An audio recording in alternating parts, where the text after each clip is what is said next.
El libro negro de la masonería, sin duda alguna, es un libro que todo ocultista y amante del misterio debe de leer. Este libro contiene muchas enseñanzas muy profundas, entre ellas el origen del Adán.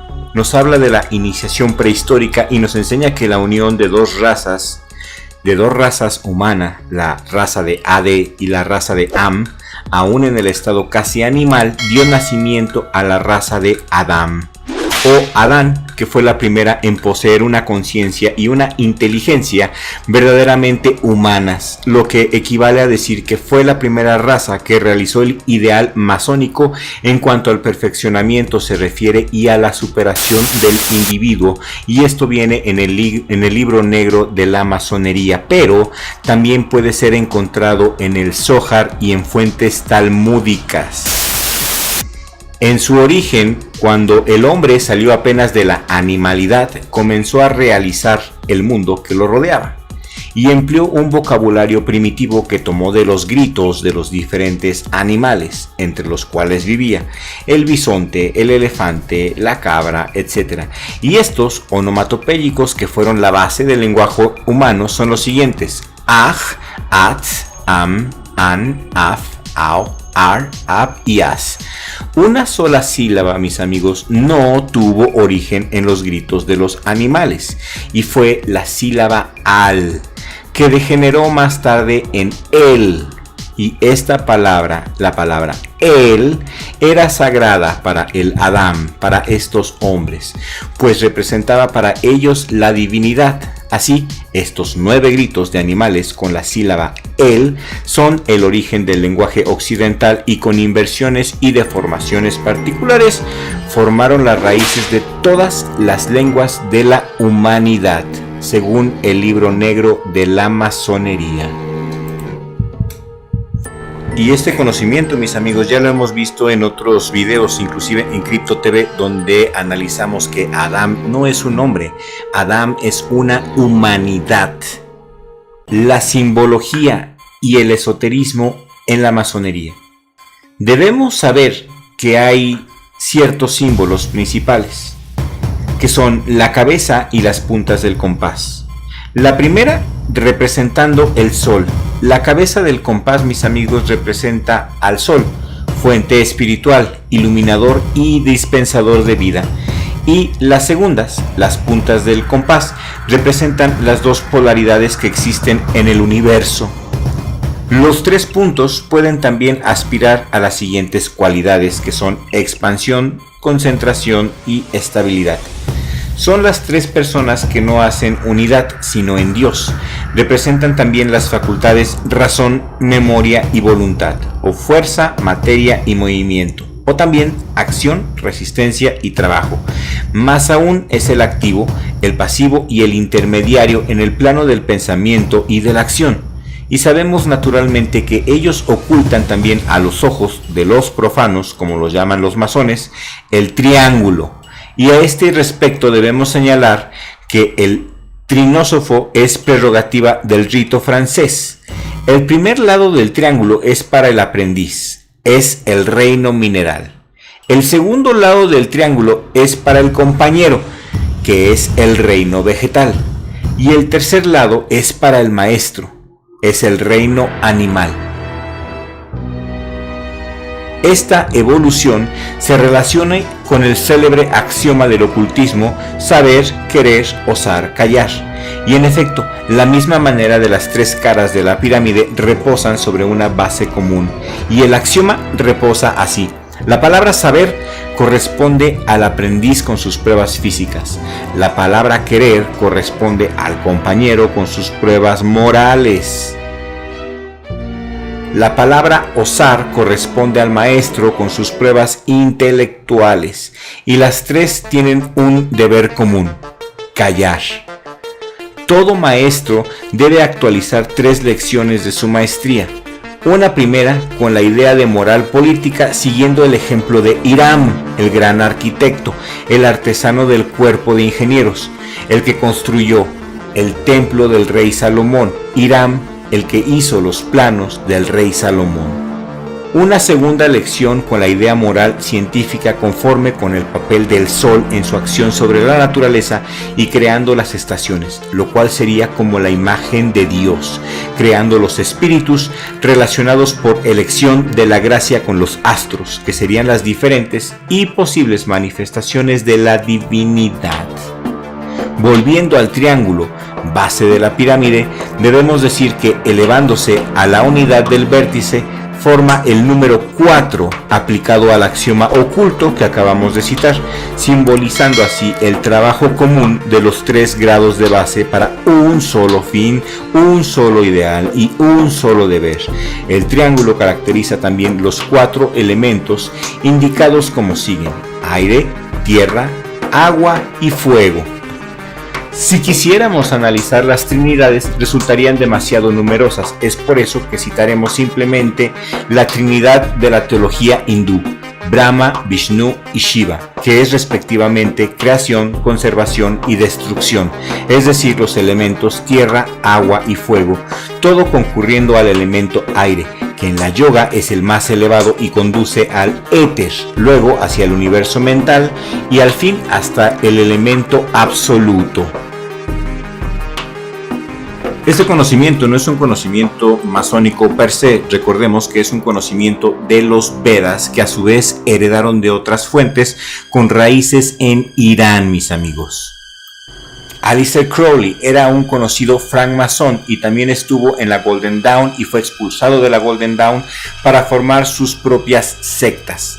Aleister Crowley fue de esos personajes que agarraron todo este conocimiento esotérico para hacer su propia religión. Sí, Aleister Crowley fue también francmasón.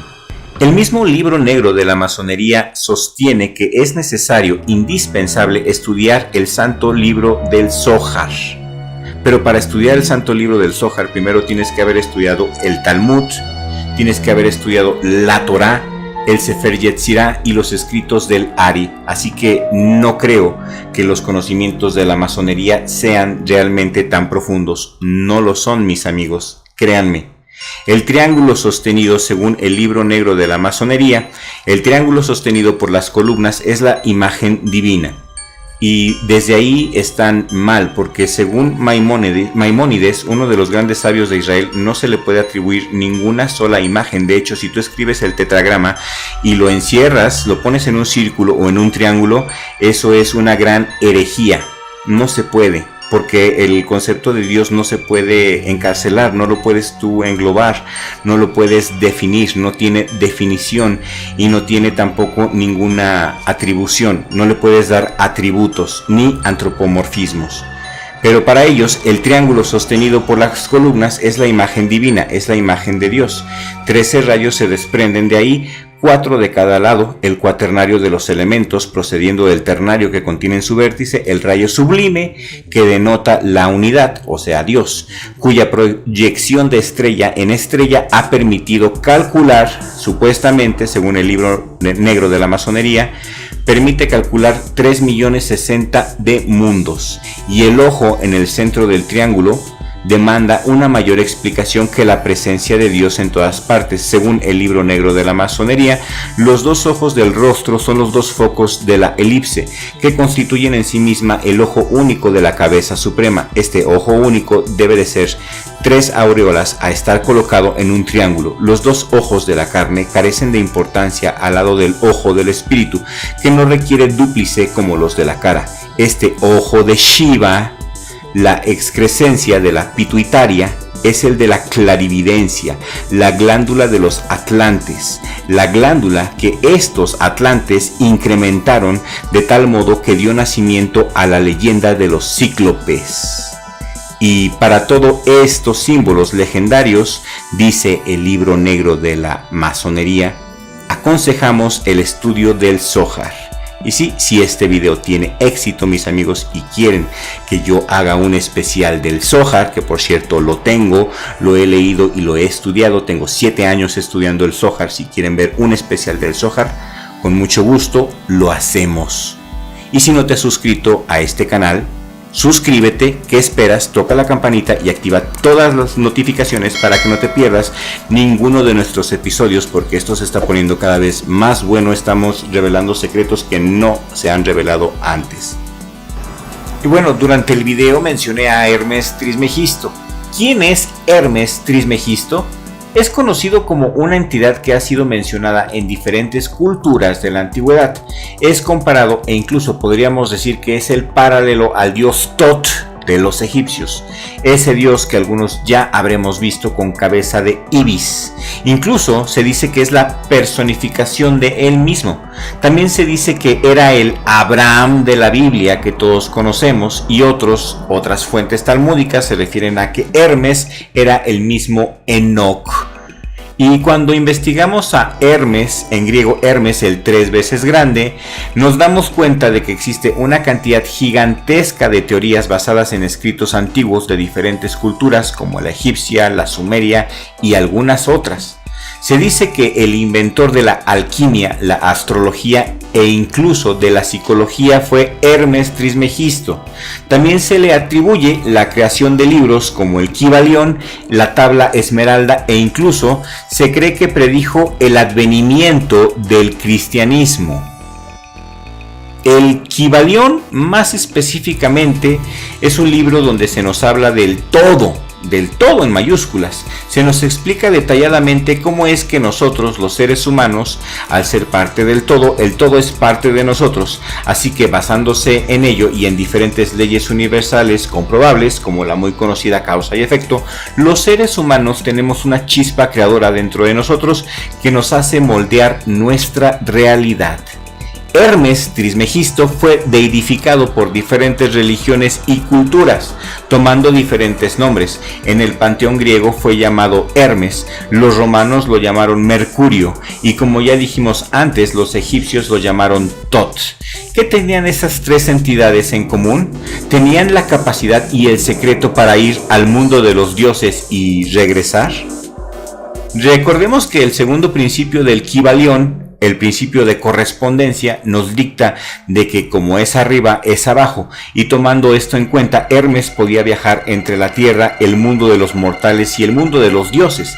Evidentemente, cuando leemos esto nos podemos imaginar a una entidad que va al cielo cuando le place, pero no necesariamente debe de ser así, ya que para eso se utiliza la meditación y la glándula pineal.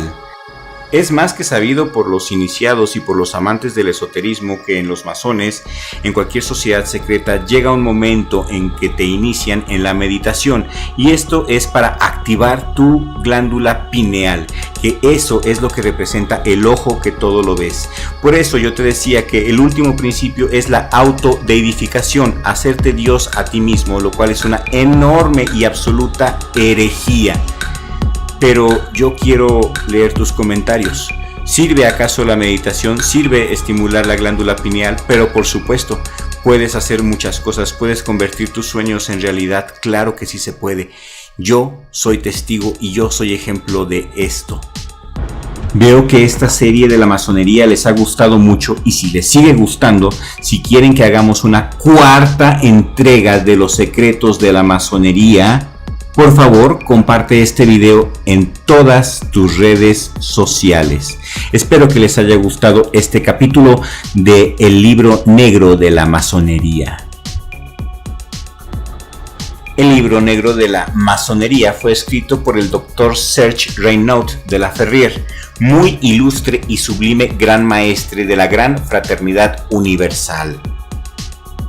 Si tienes oportunidad de conseguir este libro, que lo dudo mucho, léelo, está muy interesante.